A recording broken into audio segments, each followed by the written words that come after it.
come to this, the seventh Sunday of Pentecost. So we'll open today again with "This is the Day."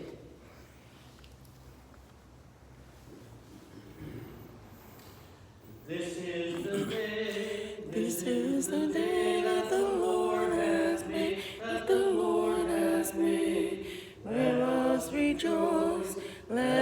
rejoice and be glad in it, and be glad in it. This is the day that the Lord has made.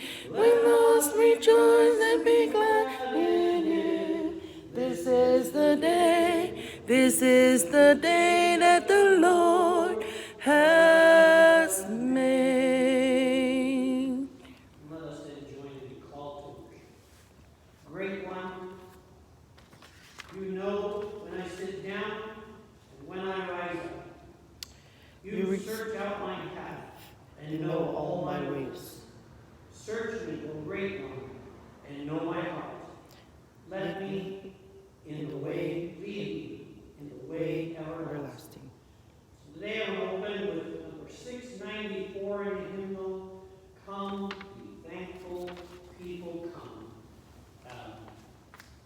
We'll sing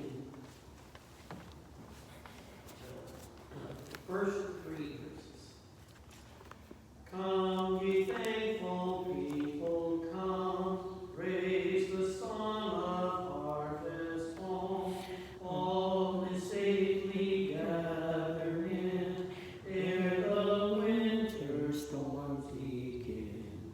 God, our Maker, doth provide for our wants to be supplied. Come to God's own temple, come, raise the song of harvest home. All the world is God's own field, fruit as praise to God we yield. Wheat and tares together sown are to joy our sorrows grown. First the blade and then the ear, then the full corn shall appear. Lord of harvest, grant that we wholesome grain and pure may be. For the Lord our God shall come, and shall take the harvest home. From the field shall in that day all offenses purge away, giving angels charge at last in the fire the tares to cast, but the fruitful ears to store in the garner evermore. Listen, share a prayer of praise and honor. Most Sacred One, you know our every thought and deed. Our ways are not hid from you. You dwell in the great heavens, yet are among us, and listen to us. You inhabit the great depths, yet you come to give us strength as we seek to follow in your ways. You encompass the whole of creation, and yet are concerned for the needs of your creatures. All honor to you, Eternal One. We honor your sacred name and tell of your marvelous deeds. Amen. Today we again turn to another of the parables in the 13th chapter of Matthew. Today is the parable of the wheat and the weeds in the field. So we'll be reading Matthew 24 to 30, then 36 to 43. He put before them another parable. The kingdom of heaven may be compared to someone who sowed good seed in his field.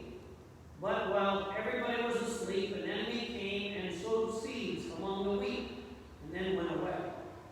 So when the plants came up and bore grain, then the weeds appeared as well. And the servants of the house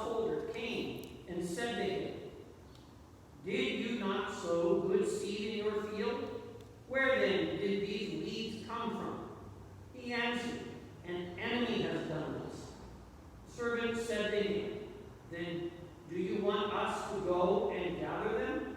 But he replied, no, for in gathering the weeds, you would uproot the wheat along with them. Let both of them grow together until the harvest.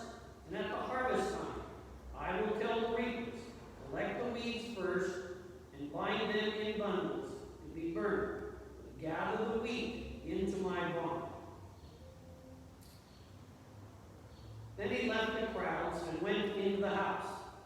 And his disciples approached him, saying, explain to us the parable of the weeds of the field. He answered, the one who sows the good seed is the Son of Man. The field is the world, and the good seed are the children of the kingdom. The weeds are the children of the evil one. And the enemy who sowed them is the devil. The harvest is the end of the age, and the reapers are angels. Just as the weeds are collected and burned up with fire, so will it be at the end of the age. The Son of Man will send his angels, and they will collect out of his kingdom all causes of sin and all evil deeds. And they will throw them into the furnace of fire, where there will be weeping and gnashing of teeth. And the righteous will shine like the sun in the kingdom of their Father. If anyone with ears, listen. Creator God, bless us understanding of these words. Well, I'm calling this today identifying weeds and plants. Partly because growing up, of course, and going to Cal Poly, one of the things I was told there by one of our professors was that weeds were simply plants growing where someone didn't intend. And it took me a while to kind of really try to understand that, because I thought, well, aren't weeds weeds and plants? But of course, I've looked out at many a field and often marveled not only at its beauty, but often wondered at why in that particular field, a particular plant may be growing there in someone's yard may be considered a weed.